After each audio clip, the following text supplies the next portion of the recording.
Pertanyaan saya sama Ustadz, apa benar puasa itu hanya untuk orang-orang yang beriman? Silakan Ustadz.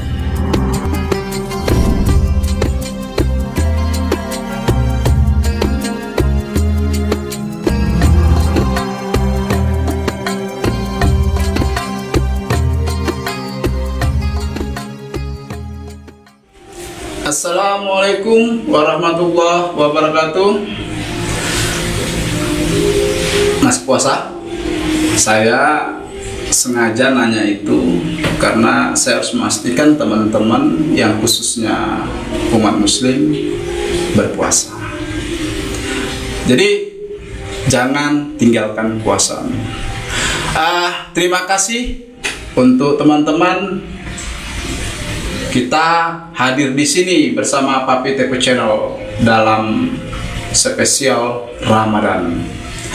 Telah hadir bersama saya Ustadz Muhammad Ghazali. Assalamualaikum Ustadz. Waalaikumsalam warahmatullahi wabarakatuh.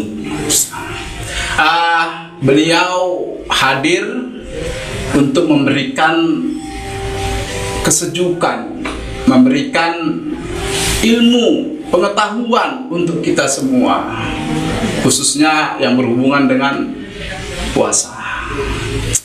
Jadi Ustadz, saya sedikit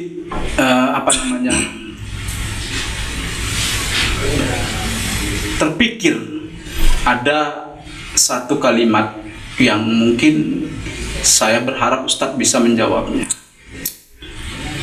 Hai orang-orang yang beriman, diwajibkan atas kamu berpuasa.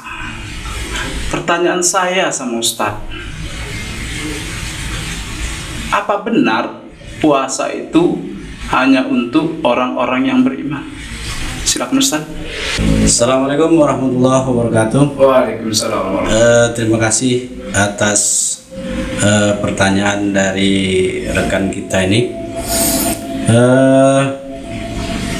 Pertama, kalau melihat pertanyaan tadi, kita mesti lihat di surah Al-Baqarah ayat 183. Allah Subhanahu wa taala berfirman, A'udzubillahi minasyaitonirrajim. Bismillahirrahmanirrahim. Ya ayyuhalladzina amanu kutiba alaikumussyam kama kutiba alal ladzina min qablikum la'allakum tattaqun. Yang artinya, wahai orang-orang yang beriman, diwajibkan atas kamu berpuasa sebagaimana yang telah diwajibkan atas orang-orang sebelum kamu, agar kamu menjadi orang yang bertakwa. Amin. Nah, perlu kita garis bawahi, Allah manggil orang-orang yang beriman. Ya ayyuhalladzina amanu, wahai orang-orang yang beriman. Jadi di sini Allah memanggil orang-orang yang beriman untuk apa? Untuk melaksanakan ibadah puasa. Jadi ayat ini dan perintah puasa ini yang dipanggil itu orang yang beriman, ini sekaligus untuk mengkelaskan atau membedakan mana yang beriman, mana yang nggak beriman. Jadi kalau merasa dia beriman, dia terpanggil, wahai orang-orang yang beriman. Maka ada iman dia, mampu dia kuat untuk beribadah puasa, maka insya Allah dia terpanggil untuk melaksanakan ibadah puasa. Banyak umat Islam ini, tapi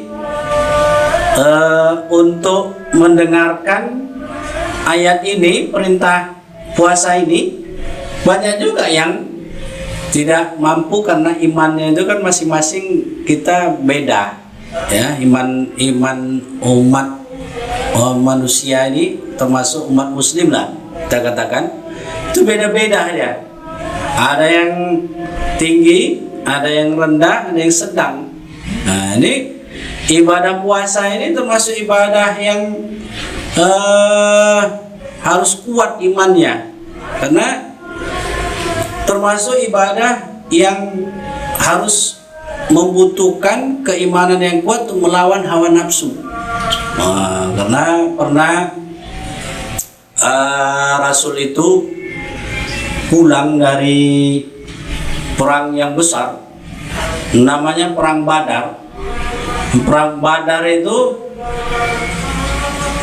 berapa kali lipat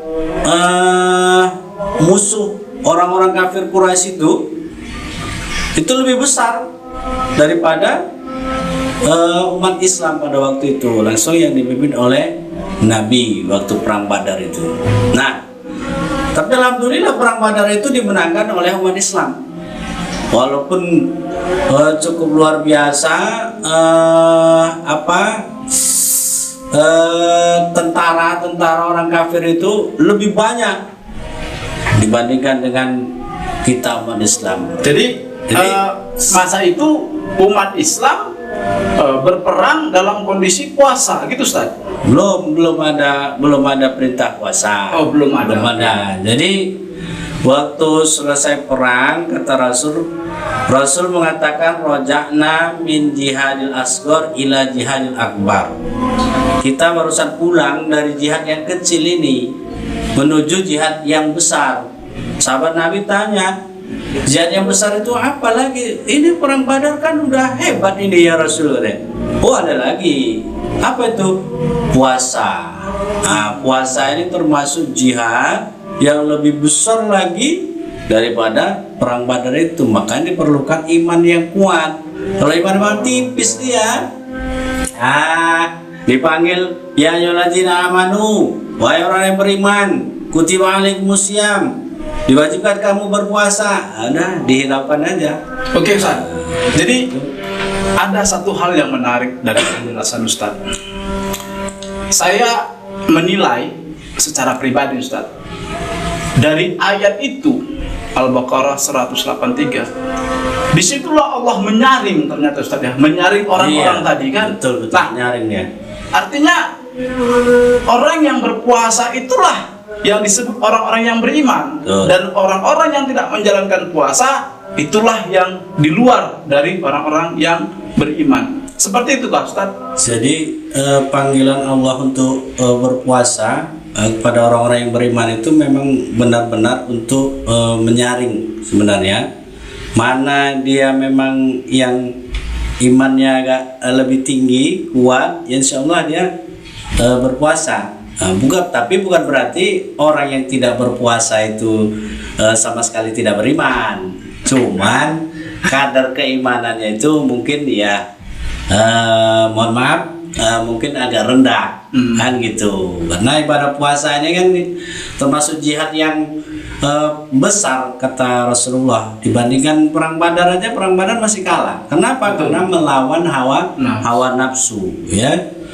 Banyak orang yang fisik itu kuat ya, kalau berjuang misalnya, tapi kadang-kadang untuk melawan hawa nafsunya sendiri nggak tahan dia. Jadi makanya kita harus melawan hawa nafsu yang buruk ya di dalam puasa ini supaya kita berhasil ibadah puasa. Amin, amin. Nah, sesungguhnya ibadah puasa ini kan untuk melatih mengendalikan nafsu kita. Nafsu itu kan ada yang baik, ada yang buruk. Oke, Ustaz. Jadi untuk teman-teman, puasalah kamu karena kamu masuk golongan orang-orang yang beriman. Begini, Ustaz. Ada banyak ibadah dalam ajaran Islam. Dan saya pernah mendengar dari seorang penceramah yang mengatakan bahwasanya satu-satunya ibadah yang tingkat kerahasiaannya itu tinggi adalah ibadah puasa. Saya menjabarkannya begini, Ustaz. Kenapa penceramah tersebut mengatakan tingkat rahasia tinggi? Karena di situ dia menyampaikan puasa itu antara aku dan Tuhanku, orang lain nggak tahu. Apa pendapat Ustaz? Jadi benar apa yang dikatakan Bapak tadi, bahwa ibadah puasa ini memang ibadah yang sangat rahasia, ya, karena hanya Allah yang tahu dan kita sendiri. Maka itu kata Allah, puasa itu untukku, wa ana ajzibi, dan aku akan juga memberikan pahala yang khusus. Dan jadi pahala ibadah puasa ini rahasia Allah juga yang nilainya. Nggak bisa kita yang dia puasa atau nggak puasa kita sendiri nggak tahu. Jadi Allah yang sama kita yang tahu, yang melaksanakan ibadah puasa itu. Orang kita berwudu aja pun sama-sama berwudu, ya kalau misalnya dia minum air sedikit aja, kita tahu, kan nggak tahu. Betul. Kita kan nggak tahu, dan itu memang disitulah kita melatih, ya, termasuk melatih kejujuran di situ. Oke, Ustaz. Jadi untuk teman-teman yang pengen dekat dengan Ustadz Muhammad Ghazali, nanti di akhir kegiatan ini akan saya tulis nomor handphone. Ya, mana tahu teman-teman pengen mengundang Ustadz Muhammad Ghazali dalam kegiatan di rumah teman-teman, silahkan. Jadi tetap ikutin Papi Tepo Channel. Dan terlepas dari itu, saya juga mau menyampaikan nanti di menjelang 1 Syawal kita juga akan mengundang Ustadz Muhammad Ghazali untuk duduk lagi bersama saya di sini mengulik tentang Lebaran, tentang Syawal. Harapan saya sama teman-teman, jangan pernah lupa dengan channel yang satu ini, karena kita selalu memberikan, menyuguhkan edukasi yang bermanfaat, khususnya untuk diri kita sendiri.